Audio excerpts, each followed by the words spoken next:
खर्चीली सास। एक बार की बात है, सीमा नाम की एक महिला थी। उसकी एक सास थी जिसका नाम रमा था, जो कि बहुत खर्चीली थी। सीमा जहाँ बचत पर जोर देती थी, वहीं उसकी सास कोई बचत नहीं करती और बेफिजूल खर्च करती थी। एक बार सीमा ने अपनी सास को कुछ पैसे रखने के लिए दिए, जिसको वह अगले दिन बैंक में जमा करवाने वाली थी।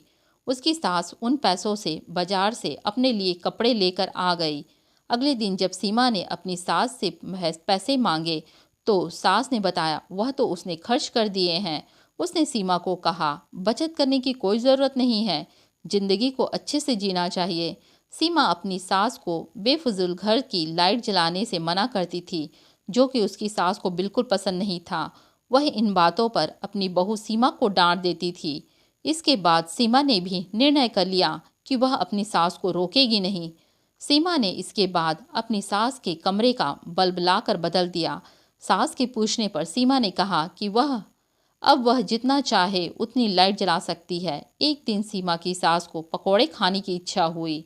उसने सीमा को पैसे देकर कहा कि जाकर राजू हलवाई की दुकान से पकौड़े ले आए।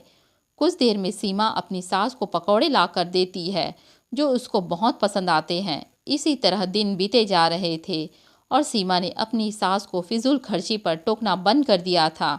एक दिन सीमा की सास बीमार हो गई।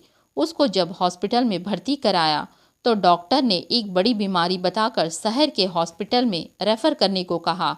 जब सीमा के पति ने डॉक्टर से इसका खर्च पूछा, तो डॉक्टर ने 2 लाख बताया।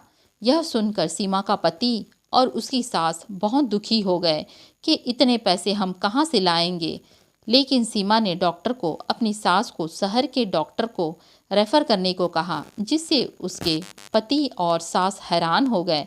सीमा ने बताया कि यह पैसे उसने घर खर्च में से बचत करके जोड़े हैं। इसके बाद कुछ दिनों बाद सीमा की सास शहर में से अपना इलाज कराकर आ गई।